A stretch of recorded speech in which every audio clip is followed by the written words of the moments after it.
What's going on, everybody, and welcome to the channel. Today we are checking out a charger. It is the ToolkitRC's M8 charger. It is a 300 watt 15 amp charger, and it is also a cell voltage checker as well as an internal resistance checker for your batteries, and a PWM PPM S-bus input tester and output generator, and an adjustable power meter with voltage output all in one. So taking a look, it is a portable charger made for the field since it has no AC input but can be powered up with a DC input via a XT60 connector from 10 to 30 volts. It's got dual automatic fans to keep it cool, and on the left side we have the USB out, a 2.1 amp at 5 volts, and a 3-pin servo port, and in the front we have some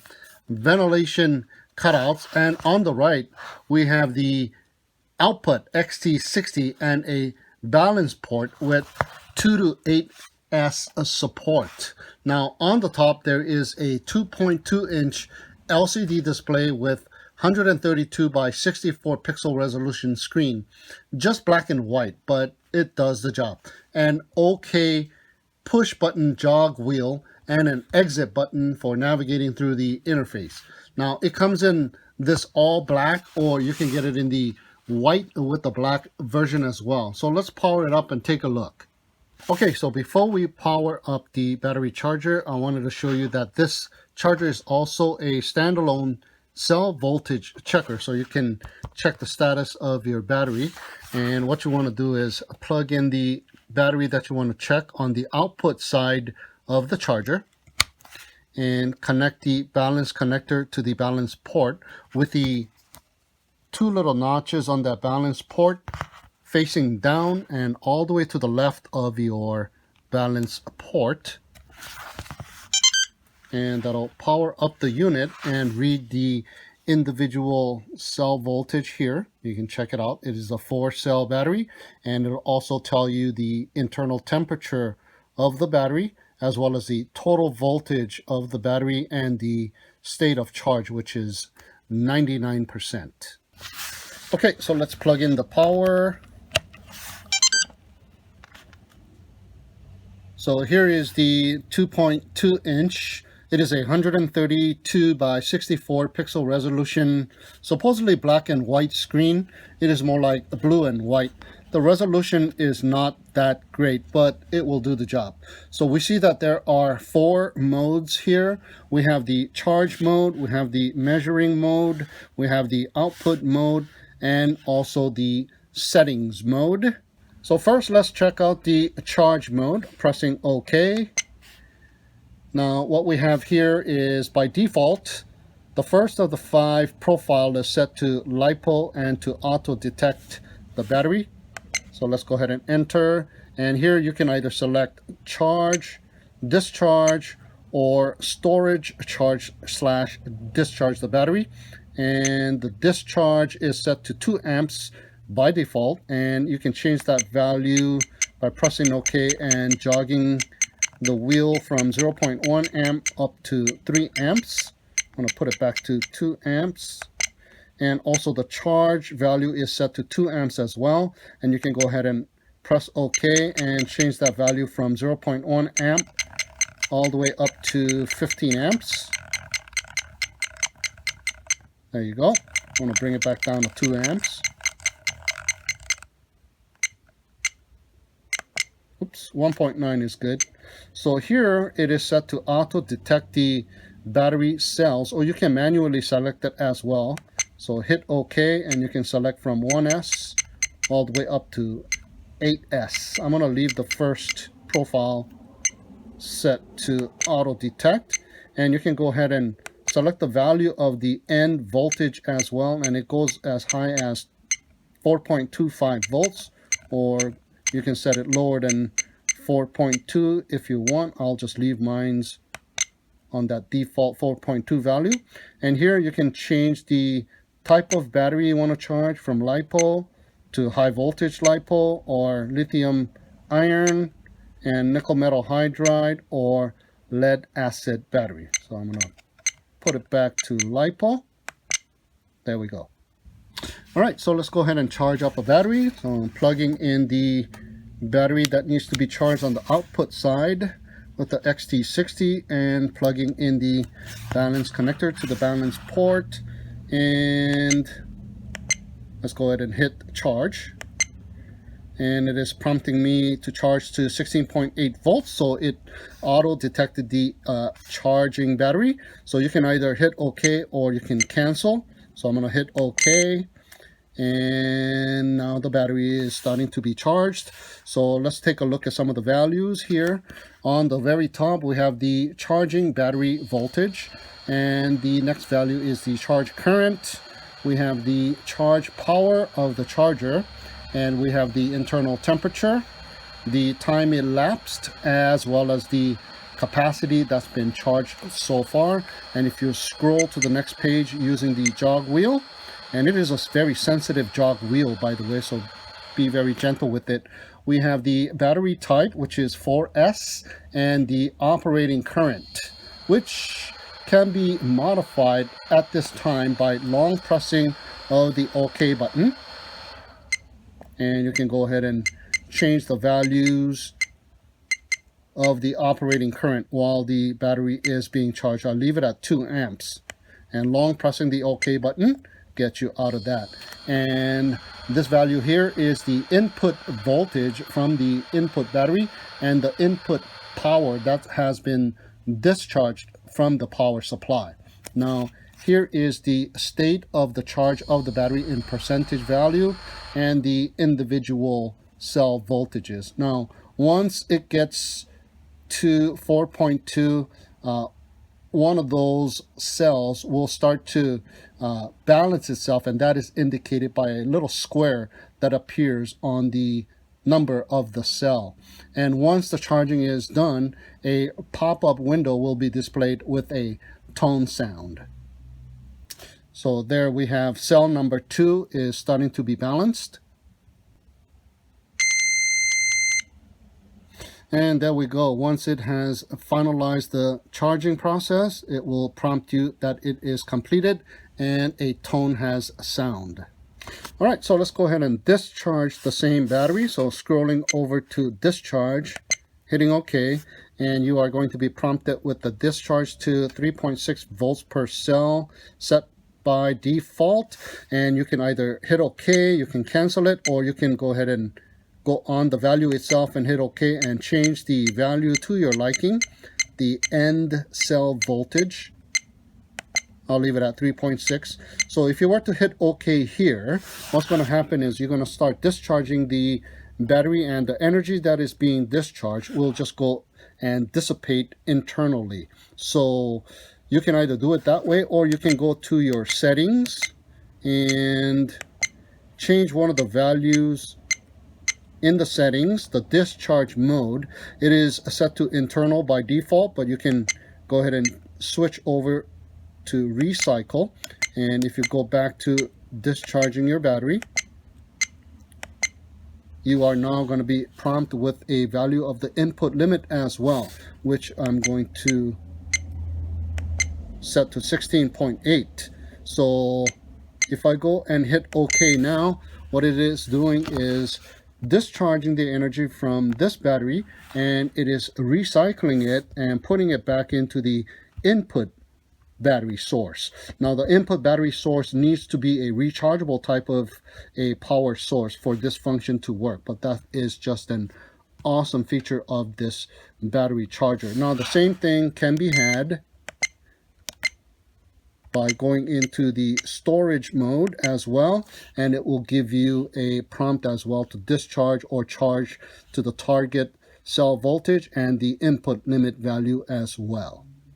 All right, so here we are back at the charge menu, and to set up a new profile, just scroll down to one of the empty profiles marked as new, hit OK, and here we are able to select the type of battery that you want to set as a new profile. I'm going to set it to a high voltage battery, and by default it is set to 4.35, but you are able to increase the value up to 4.4 or below 4.35 as well. I'm going to leave it at 4.35, And you can either leave it on auto detect the cell of the battery, or you can go ahead and choose from 1S all the way up to 8S. I'm going to set one up for a 3S battery, and the charge current can be set as well. I'm going to leave mine to 1.5, and also you can also change the discharge current as well. So that is how easy it is to set up a new profile. And if you wanted to delete a profile, just long pressing the OK button will delete a previously set profile. And so one of the coolest function of this charger is that it has a measuring mode in which you are able to test PWM, PPM, and S-bus signals, and it will power up the receiver via the servo connector. So I have a brand new FrSky XM receiver here with a 3-pin servo connector lightly soldered on, and since I normally update the firmware on my XM receivers, and I have to solder on a 3-pin servo connector anyway to do the update, so binding it this way saves a little time. So first, what I'm going to do is bind it to the Taranis QX7 transmitter utilizing this charger. All right, so here I have the Taranis QX7 with a brand new model set up, and I have the transmitter ready to bind. And what I'm going to do is plug in the servo connector to the servo port and make sure you got the wiring correctly, and stand up the charger and grab the battery to power it up. So it is very easy to power up the charger with just one hand. And while I do that, I'll depress the bind button on the receiver at the same time. So powering it up, there you go, the receiver has powered up, and as you can see there's the red light and the green light, and the receiver is in a binding mode. So let's go back to the transmitter and just go ahead and hit enter, and you will see that now the receiver is binding, indicated by the red blinking light. So I'm going to unplug the charger and get out of the binding mode on the transmitter, and to double check whether or not the binding is successful, there should be a solid green light on the receiver, and yes, just a solid green light on the receiver. That is how easy you can bind a receiver to your transmitter using the ToolkitRC's charger. All right, so now that we have completed the binding process, here in the measuring mode, I'll go ahead and select the S-bus mode since it's a S-bus receiver, and now we are able to check the working status of the S-bus receiver.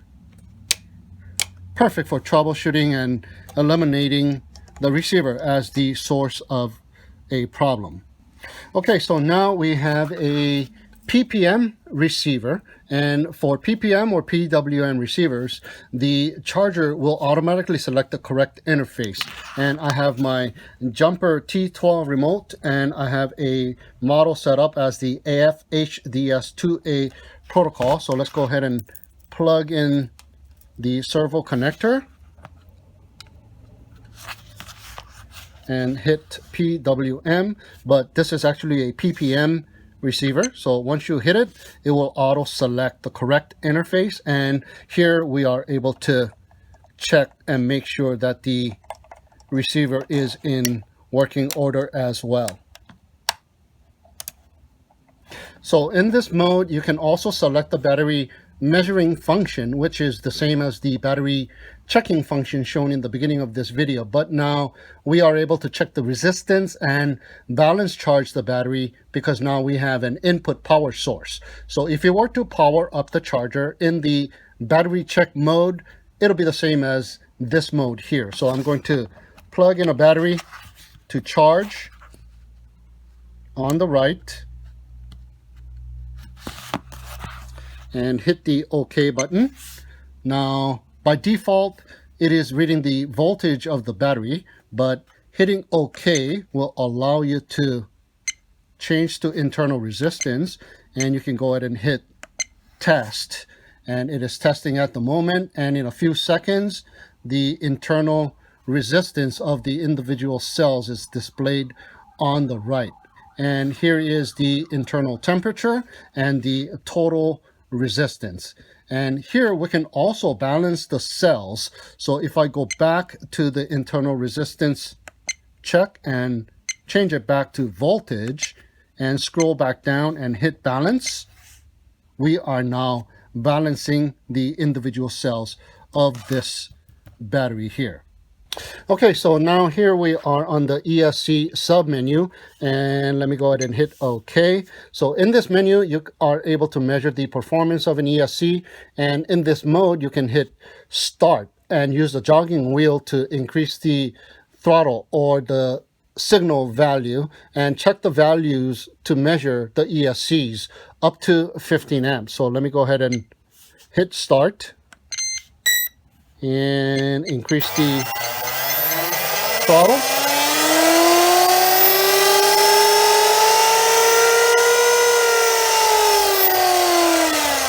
All right, so you get the idea. Let me go ahead and hit stop. So we have the throttle percentage value or the signal value and the output value, which is the same as the input value, the start and the stop, and the power output and the output current, the time elapsed, and the internal temperature of the device. All right, so here we are in the output mode, in which you can adjust the signal values of PWM, PPM, and S-bus receivers by rotating the jog wheel to the selected channel, and you can increase or decrease the output values. But one of the best additional function of this charger is this power output function. All right, so we are in the power output function, and in the custom mode, you are able to set the output power up to 30 volts at 8.6 amps. And there is a convenient start and stop feature. So you can power up an external device via the XT60 output connector, such as soldering iron, for example.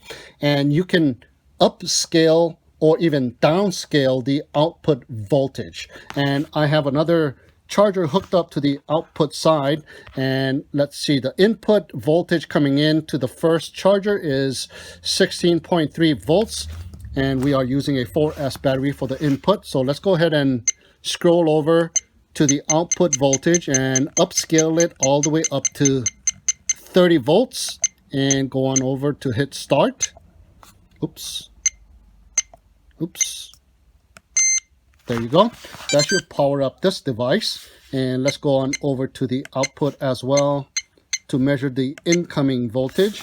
And the incoming voltage is showing up as 29.6 or 7 volts. So that is pretty good. So let's go ahead and hit stop. And let's go back to the output voltage. And let's go ahead and downscale it from the input voltage, which is 16.2 now. So I'm going to downscale it to 7 volts and hit start and check it out from this charger and measure the incoming voltage, and the incoming voltage is measuring in at 7 volts. So it is just working perfectly fine. So you are also able to set it to pass through instead of custom by hitting OK, toggling through the left, and it's going to pass through. That means the incoming voltage is outputted via the XT60 out. And here I have a quadcopter that is ready to go. So once again, we can use the charger to bind a receiver to the transmitter, since it is so much easier to power up a quad with a press of a button. For example, right here, you can just hit that button to start and it'll power up whatever it is powering up via the output connector. So this is ideal if you have already a receiver on the quadcopter, like a bind and fly model or another quadcopter like this, and you want to change out or switch the transmitter, such as this one here. I have the XM Plus receiver double-sided to the bottom of the top plate. So it will be impossible to down press that bind button and power up the quadcopter at the same time. So what you want to do here is you can use both hands to depress that bind button on the receiver. So I'm going to go ahead and power up the quadcopter here, or connect the quadcopter here, get it ready to go. So I'm going to hit the bind button, depress it, and use whatever to power up the quadcopter and put the receiver in a binding mode. So that's how easy it is to get the receiver into a binding mode. And now all you got to do is hit that bind on the transmitter to bind the receiver to the transmitter.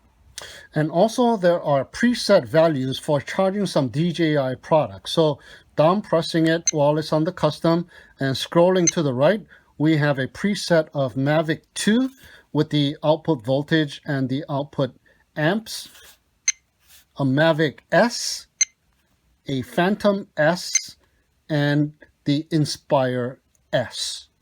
And finally here we are in the settings mode where you can set the minimum input voltage, the maximum input power, the safe operating temperature, the safe charging time, the discharge mode, and the S-Bus display values can be toggled between the pulse width value and the original values. Adjust the backlight brightness, adjust the contrast, and adjust the tone of the buzzer, the idle alarm time, and you can turn the hub support on and off, select language to English or Chinese, and you can restore all settings to their default values by hitting this feature twice. And there is the product ID number. And to upgrade the firmware, connect the charger to a PC via the provided USB cable. Download the app.upg file from the Toolkit website. I'll leave a link down below, and overwrite the file that's already in the device. It works just like any USB drive. All right, so to manually calibrate the voltage, you can press and hold the jog wheel at the same time, powering up the device, and it will enter into the manual calibration function. Now you can use a voltmeter or an accurate cell voltage checker and match the value to the corresponding cell to calibrate. So plugging the battery in, and here you can go to the individual cell that you want to calibrate and use the jog wheel to find the correct value. And once you are done, you can go ahead and hit save, and a beep will sound to let you know that you have successfully saved it. And at this time, you can go ahead and either exit or power off the device. Okay, so this is the box that it comes in, and we get a instruction booklet as well as the USB interface cable. So I think the M8 is a great portable charger and small enough to pack in your backpack without taking up a lot of space. And it also packs a punch with 300 watts and 15 amps of power. Now, although it is not a must-have, but at an average price tag of $40, and I've seen it as low as $35 on Banggood, it is a lot more affordable compared to equivalent portable chargers, and it can do so much more than just charge up batteries. Now, this has become my go-to device for performing the binding process and to make sure that the receiver is in good working status before installing it into a quadcopter. So that is it for now for the ToolkitRC's M8 charger. Hope you enjoyed watching this video as much as I have enjoyed making it. So thank you so much for tuning in and watching. Have a great day, and we'll see you again next time.